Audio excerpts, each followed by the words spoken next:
Our next guest is a firm favourite with Outsiders fans. She is, of course, the Liberal Senator for Queensland, Amanda Stoker, who has been a regular on this show since she first stepped foot into the Red Chamber back in 2018. Staunchly conservative, Amanda grew up in Sydney's western suburbs where her dad was a plumber and mum a shop assistant, and she herself graduated from Sydney Uni with first-class honours in arts law and now lives in Brisbane. Amanda, welcome back to your home away from home. Outsiders, how are you?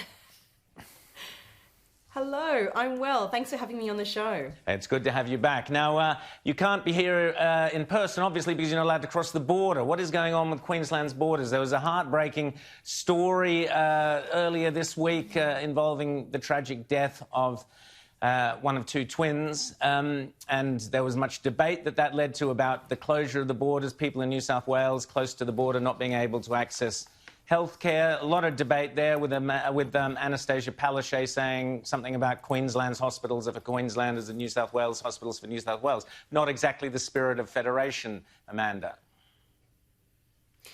No, and I think a lot of Queenslanders found that kind of attitude quite abhorrent. The taxpayers as a whole of this country fund hospitals, and the idea that New South Welsh people, particularly from those Northern Rivers and further north areas, shouldn't be able to access Queensland hospitals in situations of dire need, literally moments of life and death, is quite appalling. So I think that while most Queenslanders are prepared to accept some sensible restrictions for people coming from medically recognised hotspot areas, they really object to the constant shifting of the goalposts from the Queensland government, so that we're no longer adopting an approach that says we're just going to try and manage this into the community, learn to live with it. Instead, we're trying to exclude it. It's not realistic, it's not fair, and it lacks the flexibility that's required to be compassionate to people who are ill or doing it tough medically, and it lacks the common sense that's required to keep our core businesses ticking along so that our economy doesn't collapse. This is really quite disturbing stuff. We all know on the most uncontroversial advice from medical experts everywhere that the path to living with the virus is all about having top-notch tracing, high rates of testing, and methods to contain outbreaks when they happen. None of that involves hard border closures without the flexibility to adapt to the way people need to live. James. Well, you're a federal senator, Amanda, and what does this say about the state of our federation right now when the federal government seems to be powerless to do anything about this border closure, which is deeply unfair? It's actually fatal in the case of this poor child and that family. We've heard all sorts of other things, and yet Annastacia Palaszczuk is able to run this as an election issue, and the evidence I've seen is that a lot of people in Queensland still seem to be buying this tough on the border approach. What avenue is there for the feds to do something about this? And would you like to see them doing more?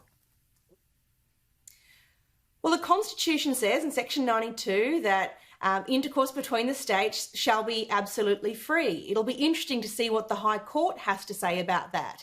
There are ways to curtail that for proportionality and so forth, but the words shall be absolutely free, they seem pretty decisive, and so it will be interesting to see what they've got to say. The PM, though, I'm pleased to see, has been ramping up the pressure on the states to realise that Australia does best when we don't have hard parochial attitudes, that when we can trade amongst each other, when we can move freely as a country, we do our best economically and socially. That's why we came together as 6 states and 2 territories to make a federation. It's been the underpinning of our prosperity, and we shouldn't lose sight of that. Well, we've got to recognise the National Cabinet gave Palaszczuk and Andrews such power that they've, in my opinion, abused it completely. Rita, I wanted to ask Amanda about this topic to do with the ACT, another maverick left-wing entity, where they've come out with what they're calling a kind of anti-gay conversion therapy. But basically any parent, any mental health practitioner, any religious leader or any teacher who is accused of trying to change the self-declared gender identity of children risks 12 months in prison. Amanda, what do you make of this? this law should scare all right-thinking people, and it's for, I think, 3 key reasons. The first is that there is no barbaric conversion therapy going on. It is not a practice that is advocated for or inflicted upon people who are questioning their sexuality, and it hasn't been for decades. So that's problem number 1. Problem number 2 is that, as you've identified, Rowan, it potentially inflicts criminal penalties, imprisonment, upon parents, psychologists, teachers, doctors who are just trying to provide care and support, particularly to young people who are struggling with the difficult questions associated with gender identity. And to do that is not only harmful to that child because they're not getting the support they need, but it also strips parents of their responsibility, their right, indeed their duty to raise and socialise their children to cope with the world around them.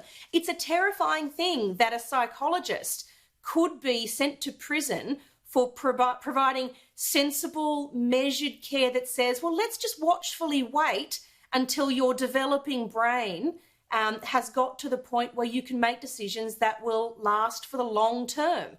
In circumstances where suicide rates for people who have undergone affirmative model transition are so bad, anything of this nature is nothing short of negligent. And the third problem I see... Oh, sorry, I beg your pardon. And the third problem I see is that it denies people who are struggling with their gender with the best of medical care, because by locking them into this affirmative model, we don't question it, we don't test it, we don't try new things that are necessary to make sure this vulnerable group are getting the very best of medical science. Quickly, Rita, thanks. Well, can the federal government do anything about this? Because if ACT's doing it, you can be sure Victoria and others will follow soon. Look, theoretically, I suppose it is possible to override territory laws that do things that don't align with what the federal government regards as appropriate. There isn't that same scope, for instance, in Queensland, where similar laws have been passed recently, because the relationship between the Commonwealth and a territory is different to the relationship between a Commonwealth and a state.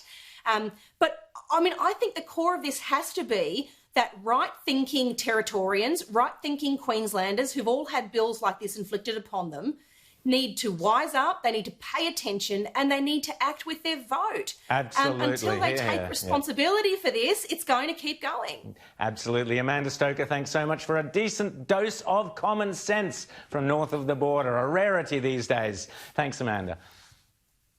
Thanks for having me.